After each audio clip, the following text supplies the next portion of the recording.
উড়িষ্যার জাজপুরে দুর্ঘটনার মুখে পড়ল পুরী থেকে কলকাতাগামী একটি যাত্রীবাহী বাস।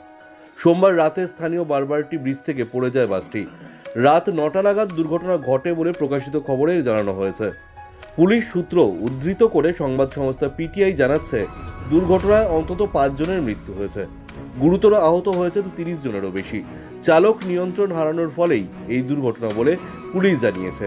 দুর্ঘটনাগ্রস্ত বাসটিকে তোলার চেষ্টা চলছে বলেও জানিয়েছে পুলিশ। দুর্ঘটনায় মৃতদের পরিবারকে 3 লক্ষ টাকা করে ক্ষতিপূরণ দেওয়ার কথা ঘোষণা করেছেন উড়িষ্যার মুখ্যমন্ত্রী নবীন পট্টনায়ক। এই মর্মান্তিক দুর্ঘটনায় মৃতদের প্রতি শোক জ্ঞাপন করেছেন নবীন। নিজের এক্স হ্যান্ডেলে তিনি লিখেছেন, যাজপুর জেলার বারবাটি এলাকায় যাত্রীবাহী বাস দুর্ঘটনার খবরে আমি দুঃখিত।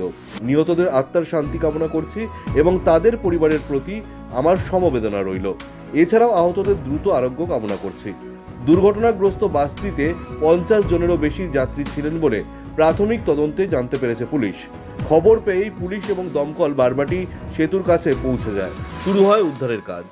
আহতদের 10টি অ্যাম্বুলেন্সে স্থানীয় ধর্মশালা হাসপাতালে পাঠানো হয়েছে। গুরুতর আহতদের পাঠানো হয়েছে কটকের এসসিবি মেডিকেল কলেজ হাসপাতালে। অন্যদিকে এই উড়িষ্যার বাস দুর্ঘটনায় আহতদের উদ্ধার করতে বিশেষ টিম পাঠালো বাংলা।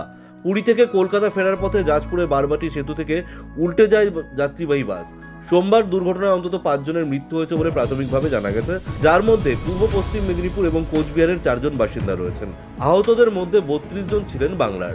উদ্ধার কাজে দ্রুত সাহায্য করতে বাংলা থেকে বিপর্যয় মোকাবিলার বিশেষ টিম গেল উড়িষ্যার দুর্ঘটনার স্থলে। সূত্রের খবর, 5টি অ্যাম্বুলেন্স, সিভিল ডিফেন্সের গাড়ি উড়িষ্যার উদ্ধার কাজে লেগে পড়েছে। বাংলার পর্যটকদের উদ্ধারে রাজ্য থেকে বিশেষভাবে বাসের ব্যবস্থা করা হয়েছে। এই রাজ্য থেকে বিশেষ মিনি বাস পাঠানো হয়েছে। কটকের হাসপাতালে রয়েছেন এ রাজ্যের 6 অফিসার। আহতদের উদ্ধার করে বাংলায় ফিরিয়ে আনতে সব ধরনের সাহায্যের আশ্বাস দিয়েছেন নবান্ন।